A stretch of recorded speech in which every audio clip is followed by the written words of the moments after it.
अगर आप भी लोन लेने के लिए जा रहे हैं तो रुक जाइए, क्योंकि आपका नाम अगर राशन कार्ड में है तो राशन कार्ड से नाम कट जाएगा। आप कहेंगे यार लोन लेने में जा रहा हूं और राशन कार्ड से नाम क्यों कट जाएगा? क्योंकि मेरे जान पहचान वाले के साथ ऐसी घटना हो गई है और बहुत दिनों बाद पता चला, क्योंकि वो परेशान था वो बंदा।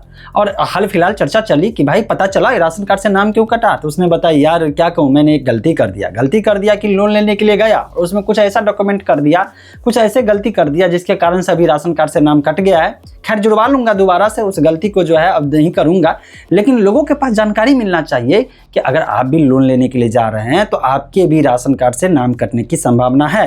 लेकिन एक ऐसा तरीका है कि आप लोन भी ले लेंगे और राशन कार्ड से नाम भी नहीं कटेगा। तो क्या है, इसके लिए जरूरी है कि आपको इस इंपॉर्टेंट वीडियो को देखना चाहिए। ये वीडियो इसलिए देखना चाहिए ताकि आपका भी नाम राशन कार्ड से नहीं कटे और वो गलती आप नहीं करें जो मेरे जान पहचान के बंदे ने किया। आखिर गलती क्या किया वो पहले जानते हैं। वो क्या किया, लोन लेने के लिए गया, अप्लाई किया, डॉक्यूमेंट में कुछ ऐसा इन्फॉर्मेशन दिया जिसके बाद जो है डिपार्टमेंट ने देखा, वेरिफिकेशन हुआ। चूंकि अब राशन कार्ड आधार कार्ड से लिंक हो चुका है, हम आप भी जानते हैं KYC टाइम टू टाइम होते रहता है और फिंगरप्रिंट से होता है, तो ऐसा फर्जीवाड़ा चांस अब नहीं बनेगा कि किसी और के नाम पे राशन कार्ड है, कोई और उठा रहा है या उसको जानकारी नहीं है। क्योंकि KYC अगर कर रहा है तो इसका मतलब उसे पूरी तरह से इन्फॉर्मेशन है, पूरी तरह से जानकारी है और राशन कार्ड के जो मतलब जुड़ने के लिए जो शर्त होते हैं उस शर्त को वो पूरा करता है। अगर उस शर्त से आप भिन्न पाते हैं, मतलब अलग पाते हैं, तब आपका नाम राशन कार्ड से काट दिया जाता है। और गलती लोन लेने के समय क्या होता है कि अगर नॉर्मल लोन अगर लेने आप जा रहे हैं, जैसे कि उसका अमाउंट है 1 लाख रुपया है, 50,000 है, 10,000 है, 20,000 है, माइक्रो फाइनेंस से ले रहे हैं, ये सब लोन लेना कोई बड़ी बात नहीं है। लेकिन जिसका नाम राशन कार्ड से कटा वो क्या किया कि बहुत हैवी अमाउंट, मतलब ज़्यादा अमाउंट का लोन लेने के चक्कर में कुछ मिस्टेक कर लिया। और ज़्यादा अमाउंट का लोन लेने के चक्कर में मिस्टेक क्या हुआ कि वो गया, ज़्यादा अमाउंट का जब लोन लेने आप जाएंगे ना, जैसे 10 लाख 20 लाख का लोन लेने जाएंगे, तो ज़रूरी है कि पहले आप बैंक को प्रूफ करिए, मतलब जो आपको लोन देगा उसको प्रूफ करिए कि आपके पास प्रॉपर इनकम है। क्योंकि अगर इनकम नहीं है तो लोन देने वाली संस्था को दिक्कत हो जाएगी। दिक्कत ये हो जाएगी कि उसको आप बाद में EMI कैसे पूरा चुकाएंगे, रिटर्न आप कैसे करेंगे अगर आपके पास इनकम नहीं है। और अगर आप हैवी अमाउंट लोन लेने जा रहे हैं, इसका मतलब आपके पास प्रॉपर अच्छा खासा सैलरी होना चाहिए, नहीं तो बैंक वाले लोन आपको देंगे नहीं। जैसे 20 लाख का चाहिए तो आपके पास कम से कम जो है 40,000 50,000 रुपये का महीना का सैलरी होना चाहिए राउंड फिगर में, तब जाकर आपको 20 लाख का लोन देगा। और इसी अंदाजा इसी तरह से आप लगा सकते हैं। और इसके लिए ज़रूरी है कि बैंक वाले को आप ITR फाइल करके देंगे।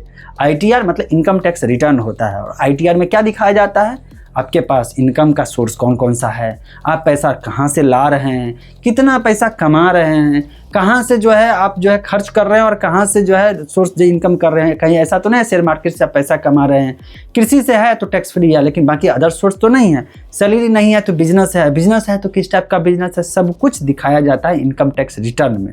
और जब इन रिटर्न फाइल करते हैं, प्रोसेस होता है, अप्रूव्ड होता है, सारा कुछ होता है, तो इसका मतलब गवर्नमेंट ने इसको वेरिफिकेशन करके मान्यता दे दिया कि हाँ आपका इनकम टैक्स रिटर्न वेरीफाइड हो चुका है। इसका मतलब है कि आपके पास ये माना जाए अब सरकारी सिस्टम में कि आपके पास इतना इनकम है।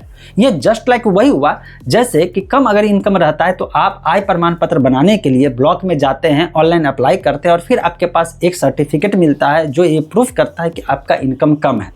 और ITR जो होता है ये प्रूफ करता है कि आपका इनकम ज़्यादा है, क्योंकि मैक्सिमम आदमी ITR वही फाइल करते हैं या तो मजबूरी में या तो लोन लेने जाते हैं, नहीं तो कोई ऐसा फालतू आदमी नहीं है कि जानबूझ करके जाएगा। जबकि मैं हमेशा कहता हूं कि आपके पास थोड़ा भी इनकम है, जो इनकम है जेन्युइन इनकम है, तो ITR फाइल करके सरकार को बताइए कि मेरे पास इतना इतना इनकम है। कम है तो कम बताइए, ज़्यादा है तो ज़्यादा बताइए, टैक्स लायबिलिटी बनता है टैक्स दीजिए, क्योंकि नेशन बिल्डिंग के लिए ज़रूरी है कि आपके पास अगर सच में इनकम आ रहा है तो आप टैक्स पे करें।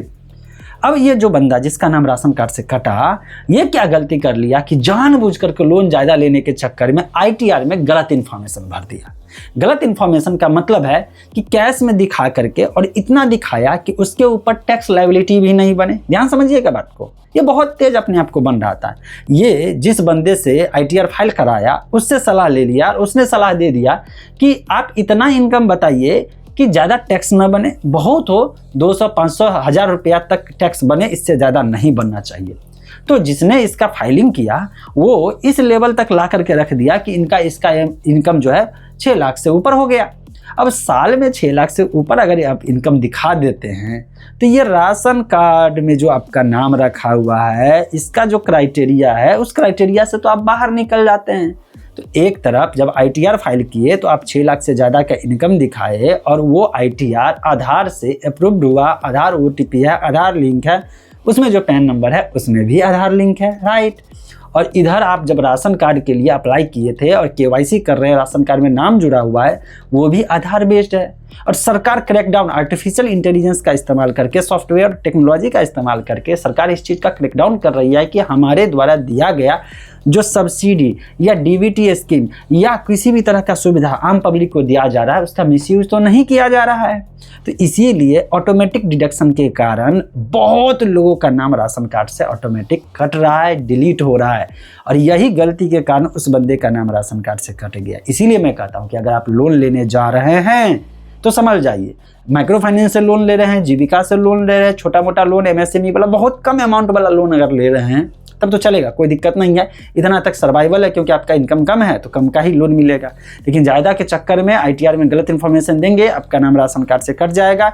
इसीलिए गलत इन्फॉर्मेशन मत दीजिए। और अगर राशन कार्ड से नाम कट गया है तो दोबारा से अगले, ज़रूरी नहीं है कि इनकम जो है सभी का फिक्स रहता है और हमेशा ग्रोथ होता है। प्राइवेट सेक्टर में इस साल इनकम ज़्यादा है, अगले साल नहीं चला बिजनेस, जो भी आप दिखाए बचने के लिए, अगले साल नहीं चला, इनकम है नहीं है, इनकम जो है नील दिखा दीजिए या कम इनकम दिखा दीजिए, और इसके बाद राशन कार्ड में जाकर के नाम जुड़वा लीजिए। क्योंकि राशन कार्ड में नाम जुड़ता ही रहता है समय समय पे, क्योंकि कब कोई गरीब हो जाए कब अमीर हो जाए पता नहीं। और अभी जो कुछ सालों पहले लोग अपने आप को मिडिल फैमिली में कह रहे थे, अभी जो महंगाई बढ़ रहा है, सामान जो इतना ज़्यादा महंगा हो रहा है, इन्फ्लेशन हो रहा है, तो जो पहले अपने आप को मिडिल फैमिली में कह रहे थे कि मेरा इनकम इतना है कि हम अपने आप को कह सकते हैं कि मिडिल फैमिली से बिलोंग करता हूं, वो अपने आप को अभी गरीबी में महसूस कर रहे हैं, गरीबी फील कर रहे हैं। तो इनकम कब किसका बढ़ेगा कब किसका घटेगा प्राइवेट सेक्टर में कोई प्रिडिक्ट नहीं कर सकता है। और सरकारी सुविधा लेने के लिए जो क्राइटेरिया है उसको पूरा करिए और नाम लिखाइए।